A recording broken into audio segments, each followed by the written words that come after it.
Good morning, everybody. It might not be morning for you, but it is for me. Today I'm going to show you the 5 basic sounds I think every beatboxer should learn.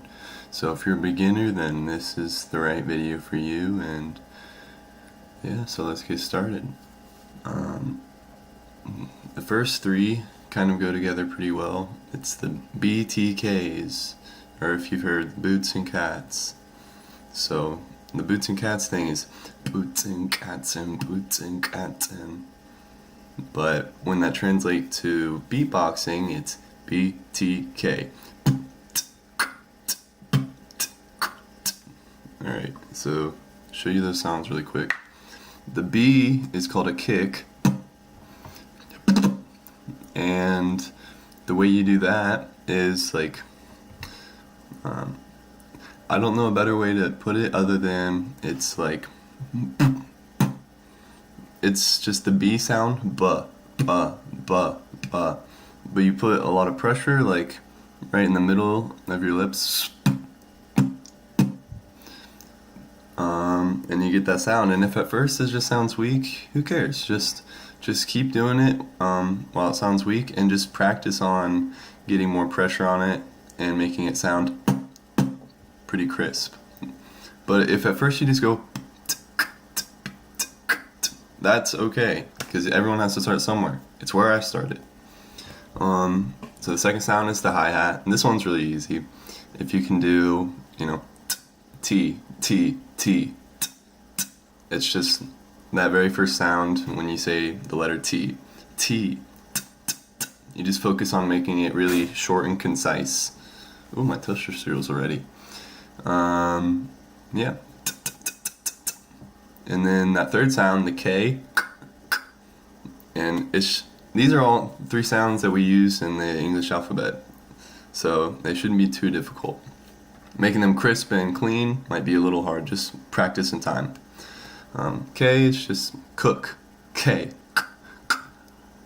That's just right on the roof of your mouth, and you're just going K.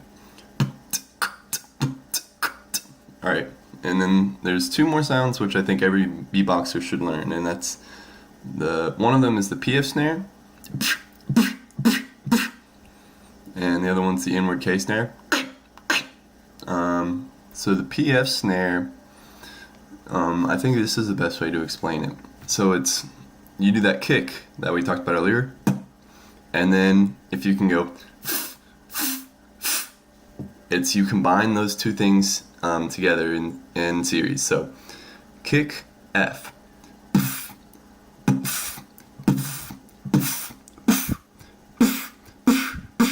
And once you get kind of the muscle memory and can get that down, you can learn how to pressurize it and make it sound like kind of clean. But yeah, just remember it's the kick and an F. That's a good place to start. And you can learn that.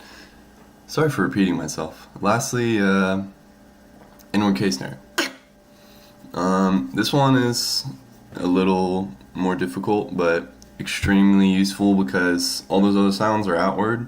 The inward K snare is inward. So if you've wondered, like, oh, how do people not run out of breath? Well, it's inward sounds and outward sounds in conjunction. So this one is a great snare, as well as it helps you last longer while you're doing your beats because you're breathing in some air. So how you do this one is you want to put your tongue, the tip of your tongue, behind your front teeth, and so that when you're breathing in, you get some sort of high-pitched sound, like, it doesn't have to be as high-pitched as mine, but just so you get some sort of like airy sound. And the air should be coming around the sides of your tongue. Anyway, so the way you do that one is, it's kind of hard to explain. It goes from, you have the sides kind of closed off, and you're making pressure sucking in, as if the air were going to go in there, but you have it closed off with your tongue. and then suddenly you open that to that airy sound, and the sudden opening of it makes that kind of crisp K snare. And that's without the airy part to it, it's just called a rim shot. And that's called the rim shot. But the inward K is called, and all it is just the rim shot with that airy kind of added to it. And you know, at first it's probably not going to sound as crisp as that, but that's just because I practice it a lot. And so if you couldn't quite get it from my tutorial, just look up rim shot, inward K snare. I think the other ones you should be able to get. So anyway, I hope this helped. Have a good one.